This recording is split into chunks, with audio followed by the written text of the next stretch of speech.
যুক্তরাষ্ট্রের president Donald Trump বিশ্বের একাধিক দেশের উপর চড়া শুল্ক আরোপ করেছেন। এই পদক্ষেপকে অর্থনৈতিক স্বাধীনতা দিবস বলে আখ্যায়িত করেছেন তিনি। তবে অঙ্গীকার অনুযায়ী অর্থনৈতিক সংস্কার করতে না পারলে পুরো বিষয়টি রিপাবলিকানদের জন্য কঠিন রাজনৈতিক চ্যালেঞ্জের কারণ হয়ে উঠতে পারে বলে দাবি করেছেন বিশ্লেষকরা।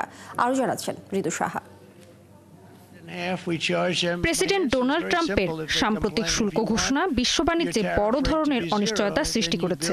মূলত দেশটির উৎপাদন খাত পুনরুজ্জীবিত করা, সাপ্লাই চেইন পরিবর্তন করা এবং কারখানাগুলোকে দেশে ফিরিয়ে আনার লক্ষ্য সামনে রেখে ট্রাম্প ও তার সমর্থকরা এটা নির্ধারণ করেছেন, যা বাস্তবায়নে কয়েক বছর সময় প্রয়োজন।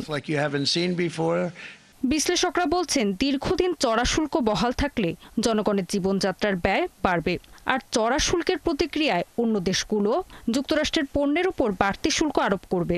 সব মিলিয়ে যুক্তরাষ্ট্রের অর্থনীতি নিম্নমুখী হওয়ার ঝুঁকি রয়েছে বলে মনে করছেন তারা।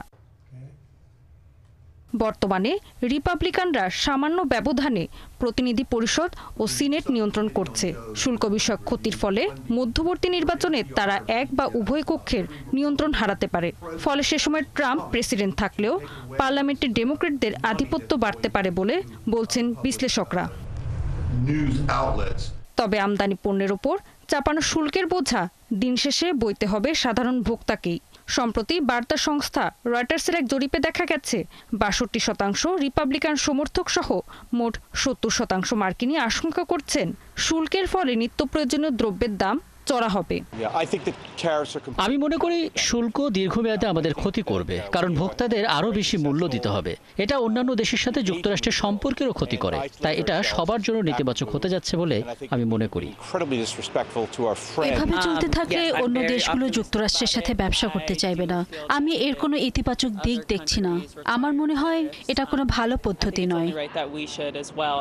এদিকে এরই মধ্যে চীন সহ কয়েকটি দেশ যুক্তরাষ্ট্রের উপর পাল্টা শুল্ক আরোপ করেছে। তাই সামনের দিনগুলোতে যুক্তরাষ্ট্রের এই আগ্রাসী শুল্ক নীতি দেশটির অর্থনীতির উপর নেতিবাচক প্রভাব ফেলতে পারে বলছেন বিশ্লেষকরা। ঋতু সাহা, ৭১।